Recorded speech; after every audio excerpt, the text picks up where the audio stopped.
Gonna play my.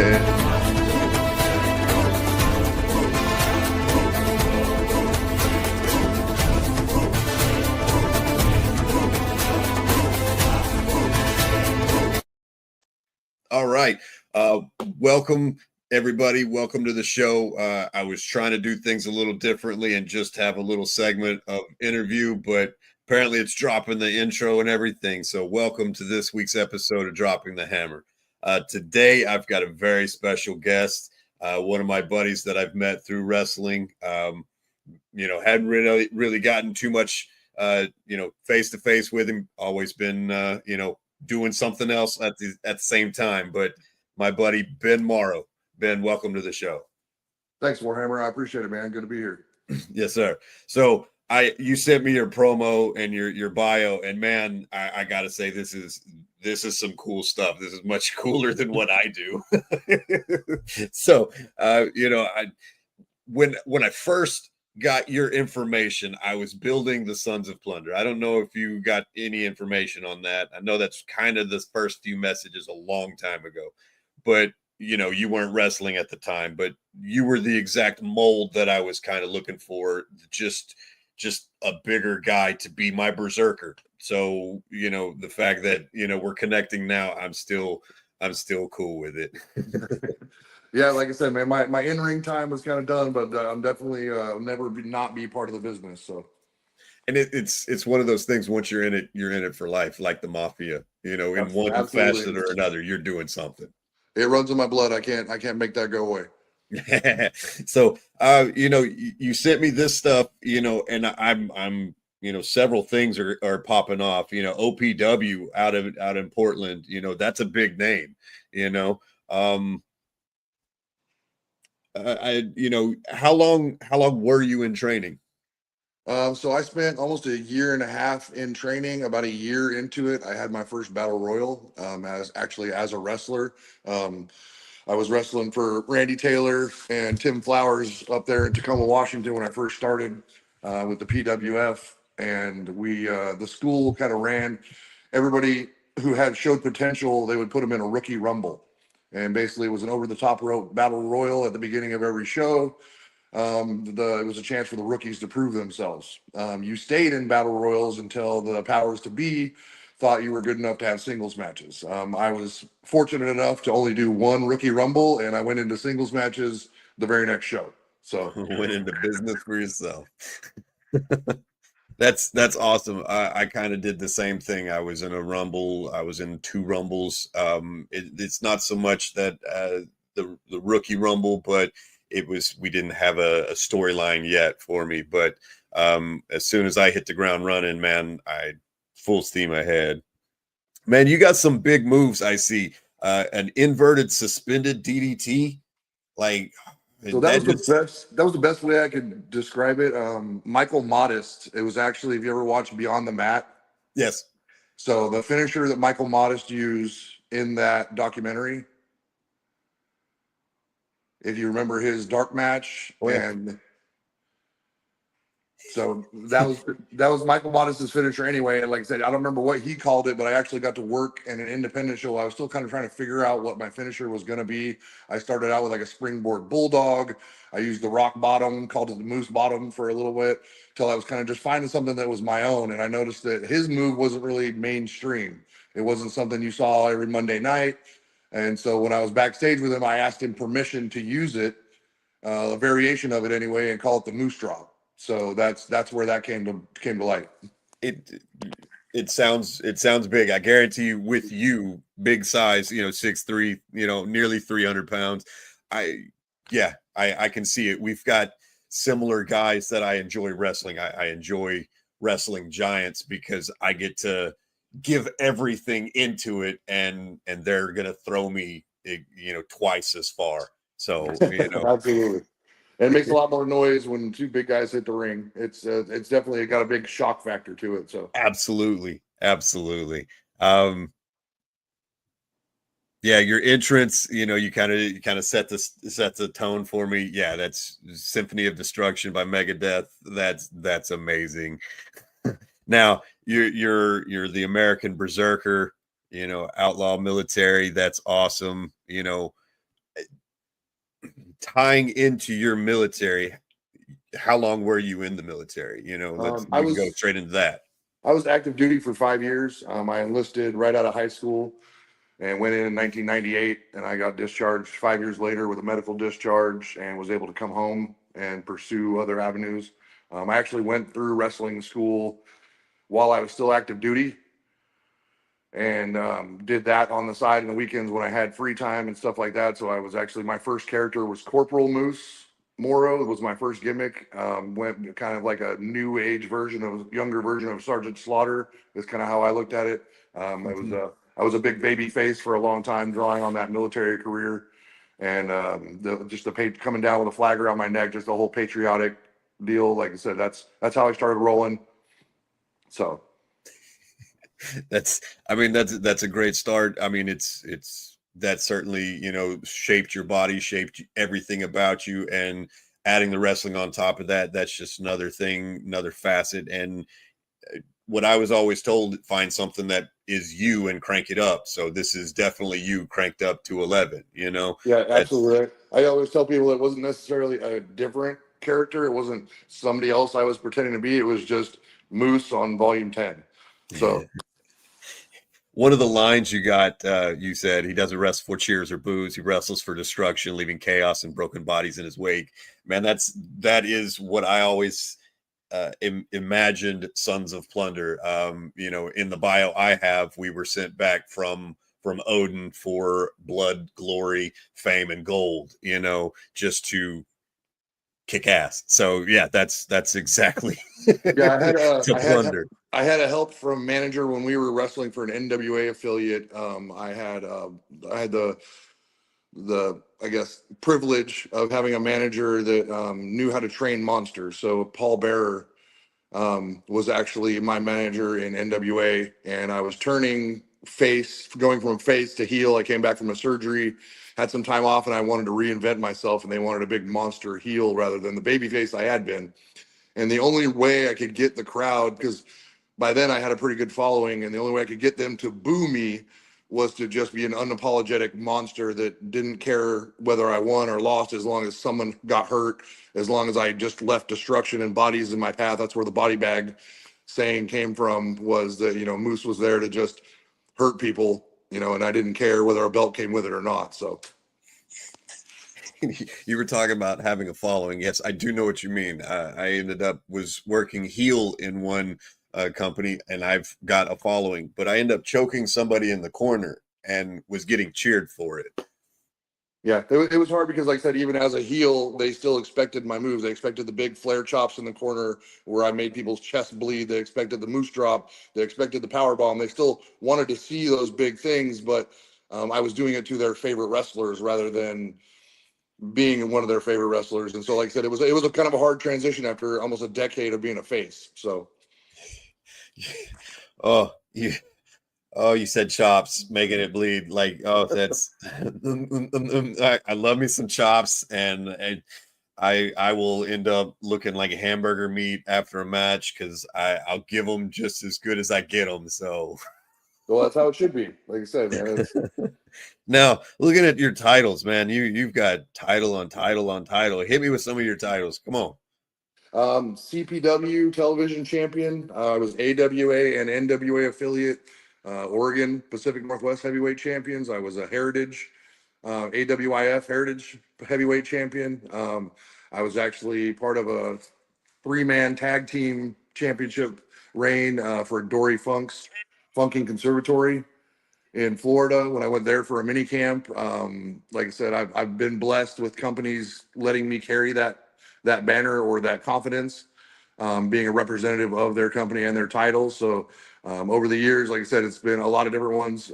Some companies I was with longer than others, so it was multiple reigns under that same championship. The last one was Blue Collar Championship Wrestling. I was their Extreme Hardcore champion. Actually, when I retired, that was the belt that I had held. And a little truth nugget. I've actually never been pinned for the AWIF Heritage Championship. So that one, Still, um, still reigning champion, I hear. still reigning on that one. Yeah, for sure. Still reigning champion.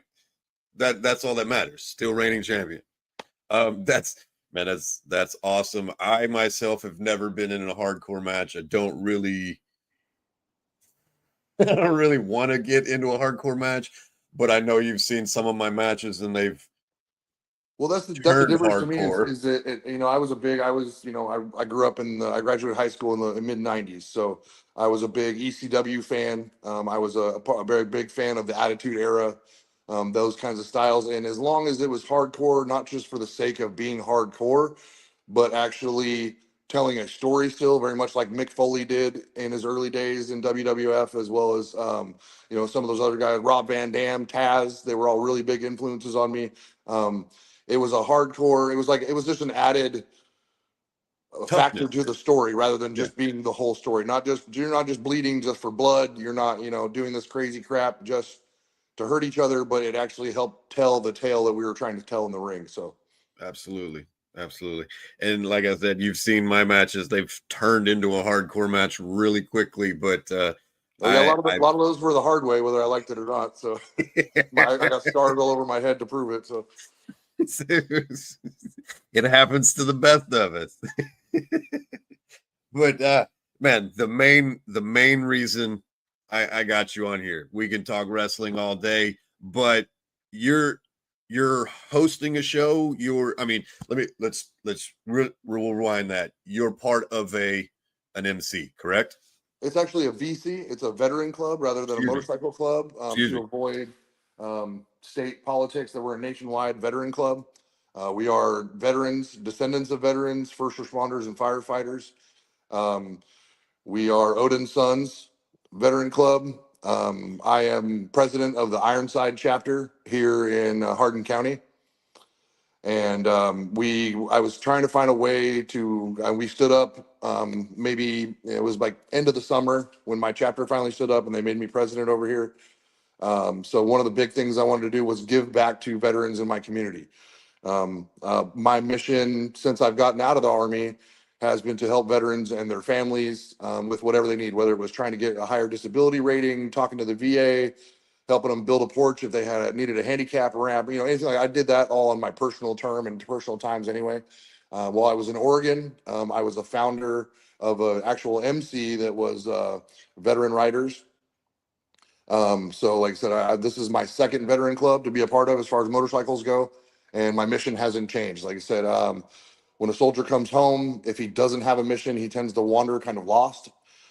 That helps me with my own PTSD and my other things to help out another brother and make sure that he succeeds, to lift him up. We wear a patch on our cut that says we are our brother's keeper. I take that very seriously. And so one of the first things I wanted to do was to give back to that community that has given me so much. So the holidays are extra rough for a lot of families on a fixed income, like disabled veterans are. So my idea was, last year I did a cold weather clothing drive for homeless veterans and veterans in need. Texas doesn't really get that cold. We don't have much of a winter here. Up north, it was much better idea. We had a much bigger turnout. Like I said, just location wise, I had to figure out a different avenue to try and help out. So this year, I decided to do a wrestling show because it's something that I have a lot of experience with. So I have a lot of connections in Texas. Um, and I wanted to give back to the community, something that could be family friendly, something that you could bring your kids to, something that everybody could come and enjoy, but also through that venue and through that endeavor was to be able to help vets out. So what we're going to do, all the proceeds, all the donations, ticket prices, obviously the wrestlers, the federation, everybody's going to get paid.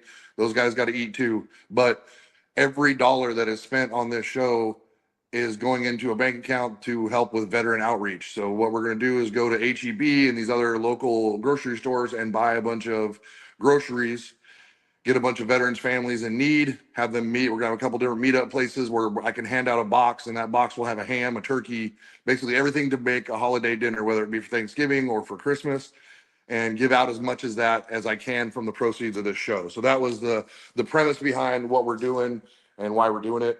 Um, like I said, it was not about me, it's about veterans in our area. So, but with me putting my name on it, and with me putting, like, our venue is going to be at Beaumont Cowboy Harley Davidson. That is a huge uh, area here. They have a lot of effect as far as social media, advertisement. They have a lot of pull in the community. They do a lot of things for outreach, whether it be for veterans or just for the community in general. So we teamed up with them, and we are actually doing this show inside of their showroom. We're moving a bunch of motorcycles outside. Food trucks are going to be there. It's going to be just a whole day of it, to help this holiday bash for veterans. And not any better place for a motorcycle club to help, facilitate a wrestling show, but actually at a Harley Davidson dealership. We're going to be surrounded by leather and metal chairs, and just so I hope it's loud, and I hope it's rowdy. Um, but so like I said, I knew that my in ring time has come to an end, just because of injuries and other things. But I knew that I could put together my wrestling mind is still there. Very much still a ring general as far as psychology, ring, format for the show, all that kind of stuff. So I got together with Southern Star Wrestling, and I really liked what they were doing with the fans and the way they represent their company. So I wanted to also give them a push and help us facilitate this. So we are going to have a full-on show with heavyweight title match. There's going to be a battle royal. We'll have intermission where the fans can interact with the wrestlers, that kind of stuff. So basically, I guess I would be one of the office members or part of the gorilla position. If you know anything about wrestling lingo, for this show, I would be booking the show. Basically, is what I am doing this time. So they're not making me like commissioner or anything like that. I'm not part of SSW as far as that way, other than just being a big supporter of theirs and what they do. And like I said, I would like to give back to them as well as giving back to the community at the same time. So giving their guys a spot to hopefully promote themselves, because we know that at wrestling at the independent level, we are our own promoters. We are our own PR guys. We make our own gimmicks. We do our own T-shirts. We make our own 8x10s. We advertise for ourselves. We do podcasts. We do a bunch of different things that make ourselves to be. I mean, because honestly, the more butts we can put in seats, the more we get noticed, the more we get talked about, and our legacy, just like Vikings and Valhalla, we want people to talk about us long after we're gone. The only way to do that is to make things that stick out in people's minds, make them remember us, make them remember our name. And I think this is definitely going to thing, with all the support we've got, maybe we can turn it into a yearly thing and do it once a year for these vets. And with Harley, and like I said, the more we can help out, the better. Um, and I'm excited. Like I said, I made some phone calls. I have a lot of friends that I've met through independent wrestling that now that I'm here in Texas, I've been here almost 4 years now. And I know some very, I guess, fan favorite wrestlers from the area and that kind of stuff. And so I used my connections to bring all those guys in for a show. I have a couple of guys that wrestled with me in Portland who now live here in Texas. Um, they're also going to be on the card. They're making the trip out from San Antonio and up by the Dallas area to do the show. Is that the Wrecking Crew? No, that will be Nate Andrews, and I'm trying to. I remember him as JB, but I'm not sure what he's going by now. Okay. So like I said, but there will be some matches that'll be announced. There's going to be a tag match. There's going to be hopefully a cruiserweight, like a luchador style match. We have a heavyweight championship with Mike Grizzly at the end of the night. One of the Beaumont Behemoth Texas Titans, the giant man monster Tamaku, a good personal friend of mine. Big shout out to Big Oos. He's a really close buddy of mine, and he will also be there. So, like I said, it's going to be. I wanted to stand out against a lot of the independents that are running in the area, not necessarily as competition, but just because, like I said, and I guess I don't know if it's not an ego thing, but I guess if I was going to put my name on it, I wanted to make sure it was done right in my eyes. And I have a very old school version of what wrestling should look like.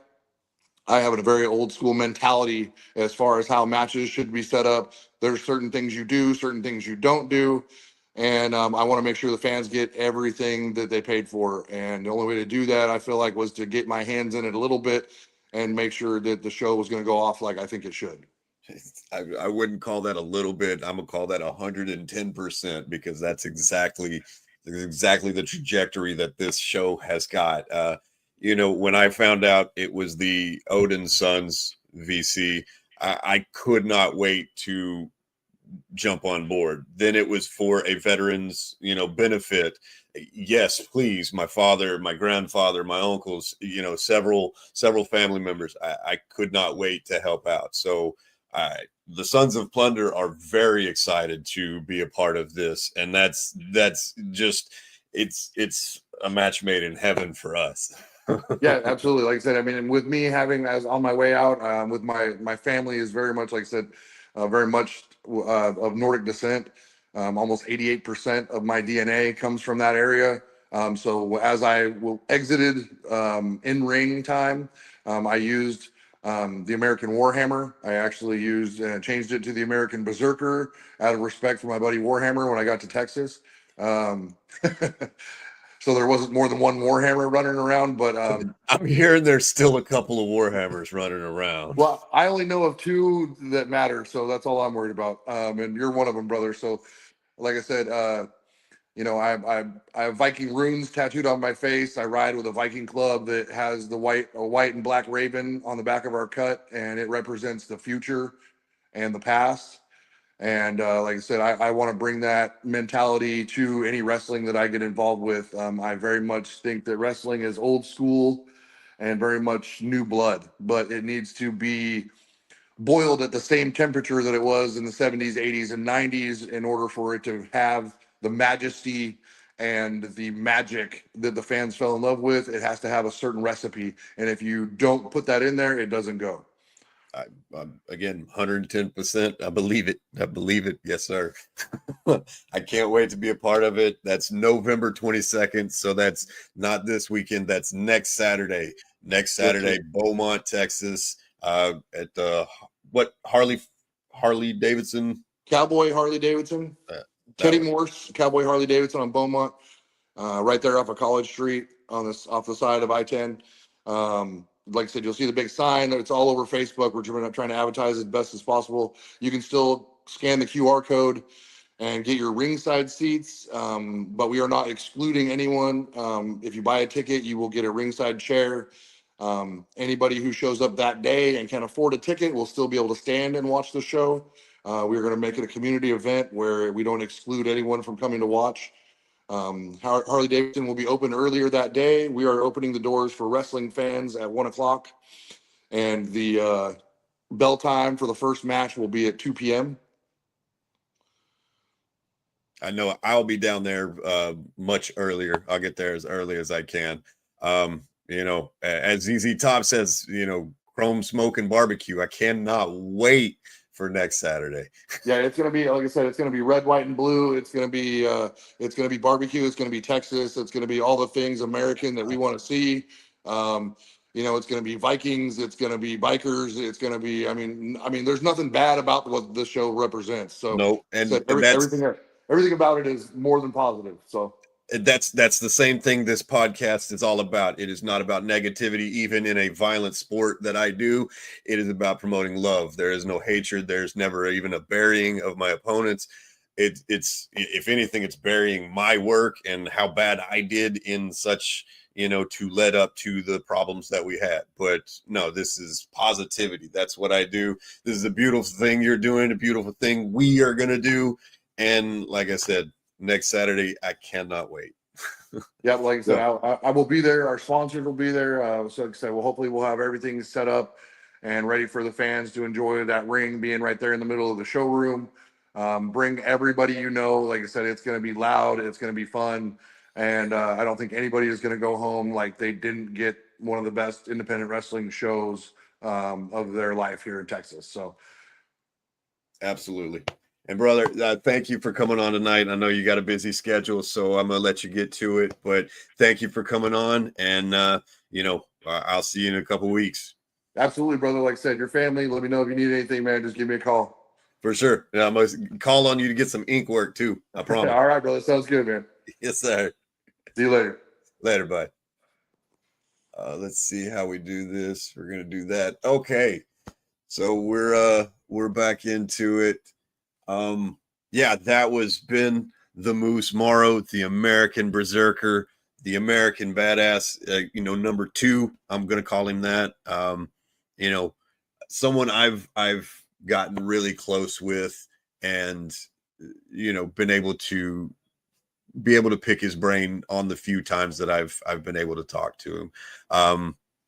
It's like I said, as soon as I found out about this show, I jumped at the chance and was messaging, hey, I didn't know we were already kind of we were automatically in, but it's also good to connect the dots on both sides. Hey, this is something big I want to do. Hey, we were already going to invite you. Oh, that's awesome. That makes me want to do it even more. The fact that I was excited to do it, now they want me, and it's all going to make sense. Like we were talking about Odin's Son Motorcycle Veterans Club, Veterans Club.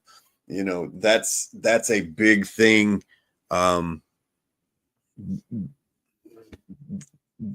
Veterans Club alone is a big thing. The fact that they're able to give back and have a coat show, or not a coat show, but a coat raising thing, a wrestling show, and to benefit the Veterans Club, that it's giving back so much. So much going on my computer. I apologize. It's giving back to the community in ways that people try to do, as much as they can. So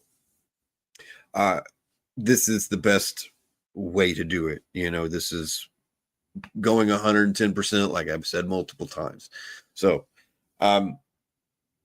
that's next weekend, like I said, November 22nd. But I do have a show this weekend, and that's at League of Lions in Marshall, Texas.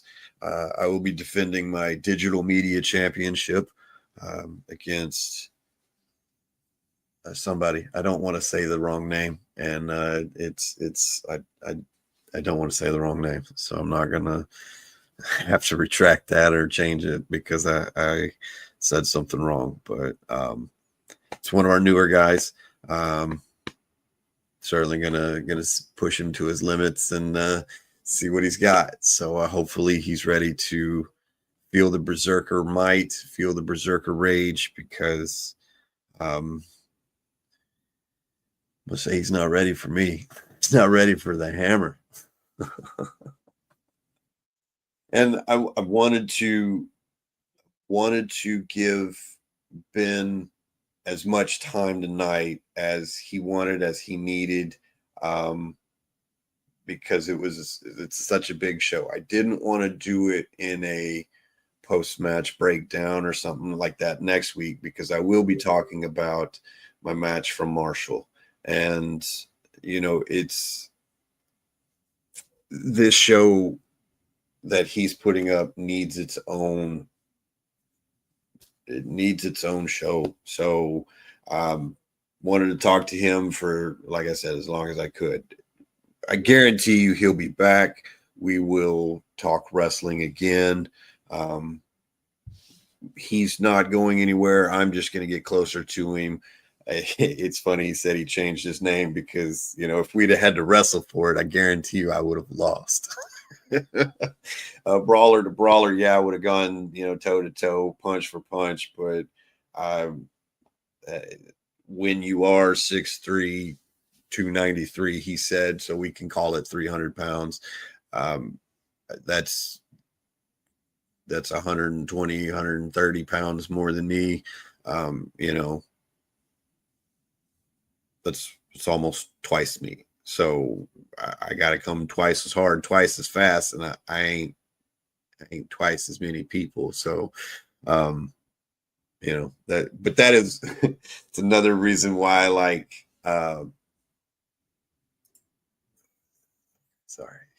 It's another reason why I like fighting giants, because, man, I can give it my all. I was talking to my buddy Monster Creed and my other buddy Killer Khan, two big giants in my league in Marshall, and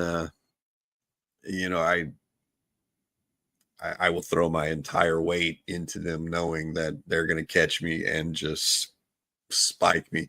I'm going to look big by taking it, and they're going to look big by destroying me. So it's twofold.